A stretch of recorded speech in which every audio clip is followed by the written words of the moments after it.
Welcome to the month of June, 30 days all about gin. Shining a spotlight on those with a unique spin. Fun facts and proper tastings, cocktails and Friday afternoons. Discover 13 different brands and be influenced by me. Some for all. That's right, I am a song for all. Well, hello everyone, and welcome to day 23 of June 2022, my annual 30-day salute to gin during the month of June. Now today is a Thursday, and that means it's my final product showcase for this week. And it means it's the final of my 4 Canadian gins that I was showing this week. Now, just a gentle reminder to everyone that there is indeed a thriving craft gin distilling scene up here in Canada, the Great White North. We have gin, and it's good. And there's a lot of gin-innovating ideas and approaches being used right across this country. So this final Canadian gin is a bit, well, let's say playful, and has a bit of a personal touch for me, as you might have guessed from my attire.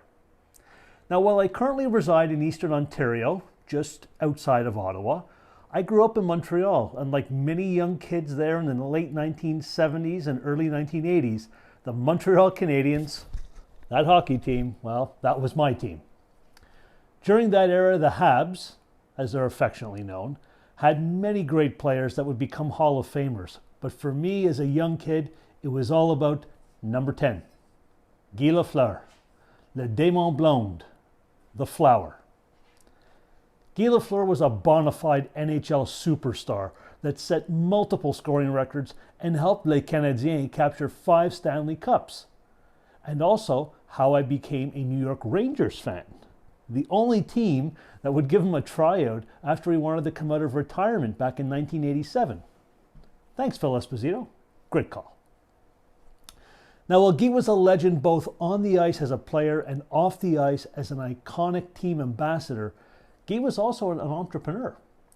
A few years ago, Guy worked with a partner to produce a wine and most recently decided to try creating a gin.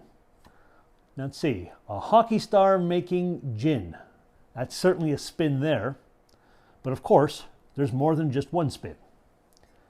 Now, with a business partner in hand, Guy reached out to a cidery in Hemingford, Quebec to produce his gin product, Verger Hemingford.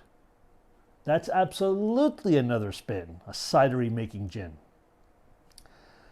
Now, when developing the recipe that took about 6 months to get to where they were happy with it, Guy was asked, well, you're making a gin, we're making a gin for you, so what do you like? What do you want in your gin?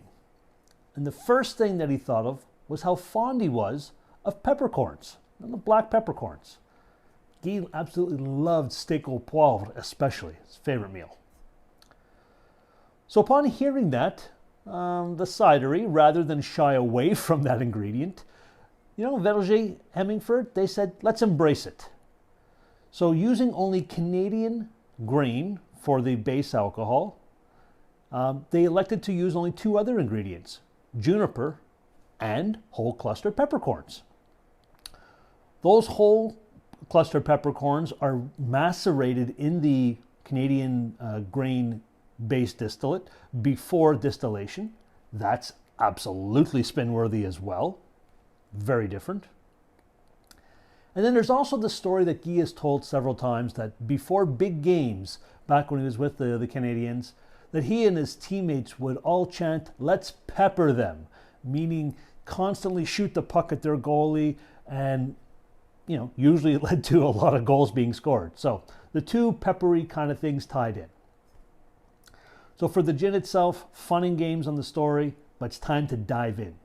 As always, first we're going to acclimate our nose by raising the glass 3 times, and then on the 4th raise, we take that big inhale, right? Here's how I like to do it. Hello there. How are you? Hope you smell delicious.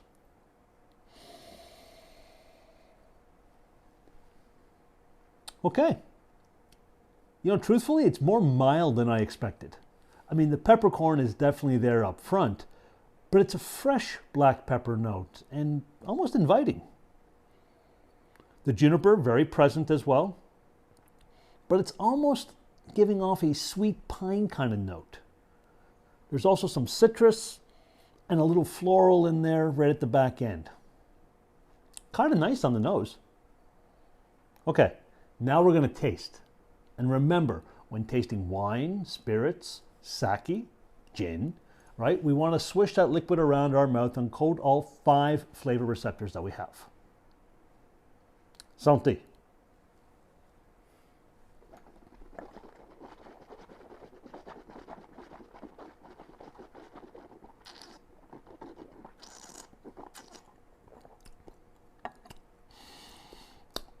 So a little bit different on the palate.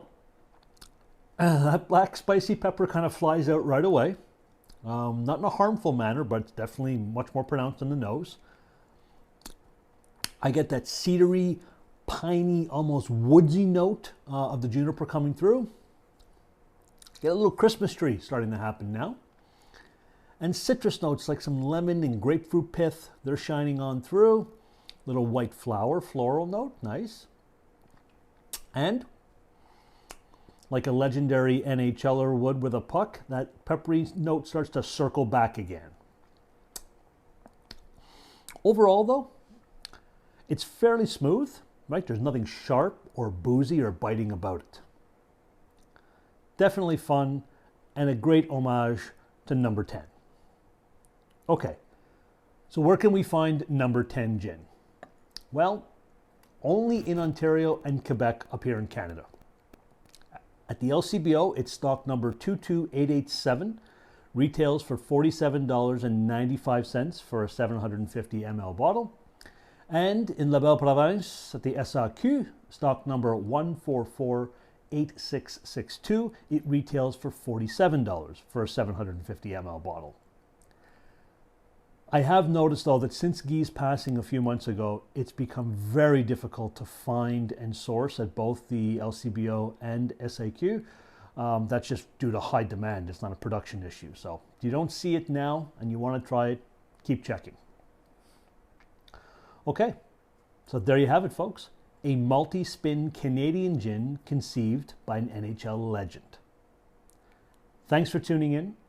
Tomorrow, day 24 of June, I'll be sharing an easy-to-make at-home gin cocktail recipe using one of the Canadian gins that I showcased this week. Be sure to check out my Twitter, Facebook, and Instagram pages and ensure that we are indeed connected by following each. Also, don't forget to like this video and to subscribe to my YouTube channel, right? You want to make sure you don't miss a moment of June or any of the other fun things that I post. It's all very easy to do. You just go into the little search icon, type in SOMM number 4 ALL on any of those platforms and you'll be all set. Until tomorrow, stay safe, be well, and in memory of numéro 10, Gi, Gi, Gi. I am a song for all.